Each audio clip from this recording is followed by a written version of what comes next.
Welcome back to another episode of Rock Boys Football. That dead period set to be lifted, and Mike Norvell, this Florida State staff, wasting no time getting a lot of really intriguing names on campus over the next couple of days. And, there's a lot of names for us to get to. And so, what I decided to do is just stack the names in terms of the importance I think they are for Florida State to go and land them. And it's not necessarily stacking the players in terms of what's the best football player, what's not the best football player. I think it's more importantly looking at this Florida State roster, who are the targets that are probably most important for Florida State to add to this program heading into 2025. Really excited to get into this one. Now, before we do, and as always, one to the Florida State fans, it's been really fun talking this program the last couple of weeks. Brand new coaching staff, a lot of transfer portal additions, the amount of support y'all continue to show to the fellas.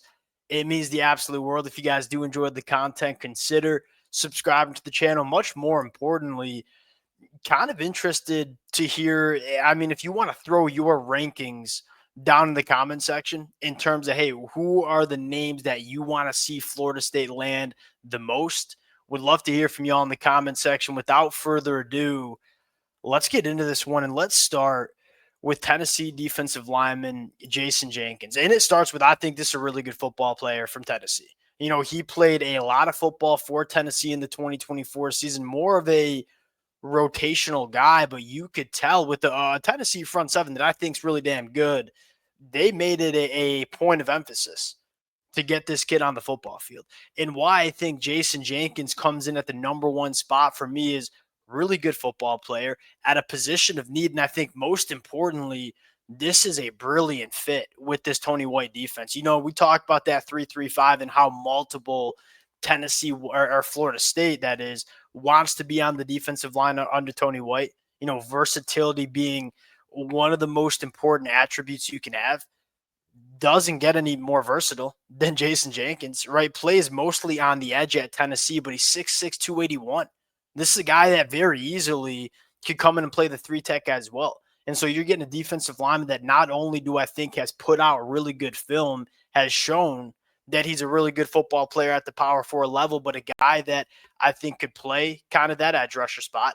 But I think very easily can kind of kick in and play that three tech, has plenty of play strength to play inside. And he's 6'6" and carries 281 extremely well. There's plenty of room on that frame to get him up to 290 or maybe even 300 pounds if you want to permanently move him to the inside of the defensive line.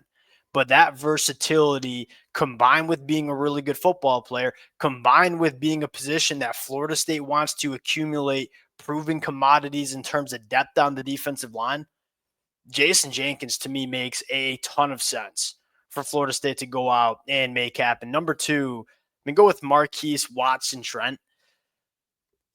We've talked about him before. This one makes a ton of sense for Florida State. I mean, you go back to last year, you kind of took a flyer on a guy like Sean Murphy, who hadn't really played a ton coming from Alabama, obviously struggled to stay healthy during his time with Florida State. That was a little bit of a projection, and it obviously didn't work out. And Florida State was left at the linebacker spot with realistically some of the worst linebacker play that you'll see at the power four level. Marquise Watson Trent, although might not be super high on NFL draft boards, this is a guy that over the last 3 seasons, over 360 tackles, played a lot of football, knows how to find the ball carrier, bring the ball carrier to the ground. I think the stat I love most about Marquise Watson Trent, 360 tackles the last 3 years with less than an 11% missed tackle rate. I mean, the instincts are really good. Although he's bumping up from the G5 to the Power 4 level over the last 3 years, I mean, he's shown that he's one of the more solid linebackers that you see in the country. I think this makes a ton of sense, and we've talked about this continually with Florida State. Go hit your singles. You don't have to make these massive or kind of take these massive risks in the transfer portal, kind of like I felt like they did a lot 12 months ago, and obviously some of them didn't pay off. Go get a really solid linebacker that you know is going to come in and give you really good reps. He might not be a top 10 NFL draft pick, but he's probably going to be a very reliable linebacker for Florida State in the 2025 season. These are the kind of players that I think Mike Norvell needs to focus on bringing in this transfer portal class. And largely that's what they've done. You take a look at that offensive line. It's just a bunch of dudes that have played a lot of good football. They might not be first round NFL draft picks, but that it's hard to see this offensive line not being night and day better than what it was in 2024 because you got quality football players coming in that have played a lot. The next one I want to go to, and this is a little bit more of a bigger swing, so to speak, Kalell Li from UNC. He has not played a ton of football, but started in that bowl game against UConn, played over 65 snaps, and I thought played some pretty dang good football. So although maybe not the proving commodity that a guy like Marquise Watson Trent is, you're getting a guy that the sample size of him playing football has been good, but a guy that has multiple years of eligibility, that has a little bit of a higher upside. If you bring in Marquise Watson Trent and then Kalell Li as well, you're looking at the linebacker room and saying, all right, it's definitely getting better than what it was in 2024. And I think that's the goal for Florida State heading into 2025. We just got to make this roster better and a little bit more consistent. Number 4 on the list, True Edwards. Now, he does not have a specific visit date set, but it sounds like Florida State's going to turn the heat up on True Edwards. This kid rocks. He's 6'3", 200 pounds. You kind of assume he's a bigger bodied wide receiver that likes to work vertically down the field. He's a slot guy that's a human joystick with the football in his hands. And you look at Florida State's wide receiver room and how it's constructed, it's a lot of big bodies, but a lot of those big bodies that work vertically down the field, which is important in this Gus Malzahn offense because we know that we want to run the football a lot and push the ball down the field with play action. So getting those kind of wide receivers makes sense, but you probably want some more wide receivers who are, for lack of better terms, dangerous with the football in their hands.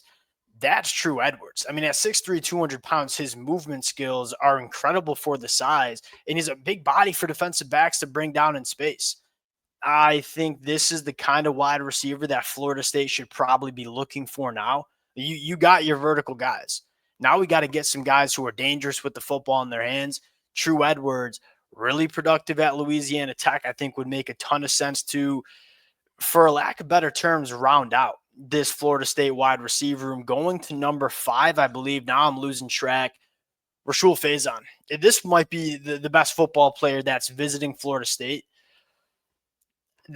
I think a perfect combination to bring in with a guy like Cam Davis. Cam is a bruising running back, and you're kind of looking for that lightning to Cam's thunder. Rashod Faison's that kind of guy. And what I love about Rashod Faison's, one, extremely productive the last 2 years, was a JUCO guy, goes to Utah State. In the last 2 years, 1,800 yards rushing, 5.8 yards per carry. Pretty good feel. He runs decently behind his pads for not the biggest running back. When this kid gets to the second level, I mean, he is shot out of a cannon. If you are a linebacker or if you are a safety that is not taking a good angle on this kid, he's going to run right by you. And I think Florida State might be looking for a running back that can kind of hit those home run plays. Rashod Faison is that kind of guy. And then you start looking at some of the other numbers. 69 missed tackles forced in 2024, 3.8 yards per carry after contact. I mean, what I love most about him is that long explosive speed, but he's a guy that can run behind his pads and give a little physicality to his running game too, which I think makes him a very attractive addition for Florida State. And again, hey, Gus Malzahn is going to want to run the football. You want to have a couple backs that you trust a lot in terms of giving you solid carries. Rashod Faison immediately becomes another addition to that room that I think can give you a lot of juice. Last guy I want to talk about, Treylon Ray. He's a Tallahassee kid, went to West Virginia. They've been really productive in his first 2 seasons of college football, right? 46 catches, 746 yards, 16.2 yards per catch. Again, file away that 16.2 yards per catch. This is one of the things I like as well in terms of what Florida State's doing. What does Gus Malzahn want to do on offense? We just talked about it. We want to push the ball down the field. Well, we're getting wide receivers that know how to work vertically down the field. Treylon Ray is one of those guys. So he's a solid wide receiver that has solid production at the Power 4 level that's also going to fit what Gus Malzahn wants to do on offense. Big fan of Treylon Ray as well. I mean, I like the process of what Florida State is doing in the portal this year as opposed to 12 months ago, where one, it's focused on getting guys that we know are solid football players. We're not taking as many big swings, got kind of boomer bust guys. I think number two, we're focused on getting guys that fit what we want to do. Starting with Jason Jenkins, Tennessee defensive lineman that can be really versatile, play a lot of different spots on the defensive line, and then go into a wide receiver like Treylon Ray, who, hey, we want wide receivers who can work vertically down the field. With Treylon Ray, he's that guy. And so I like Florida State going after proven commodity guys that fit what they want to do on both sides of the football. You couple that with, I think, a completely upgraded coaching staff on both sides of the football. This is how you get this thing going back in the right direction. If you're Mike Norvell in Florida State, it's not all flashy, but it's really solid work that they're doing in the portal. We'll cut it out there. Appreciate you guys rocking with it. If y'all do enjoy the content, consider subscribing to the channel. We'll talk to y'all later. Peace.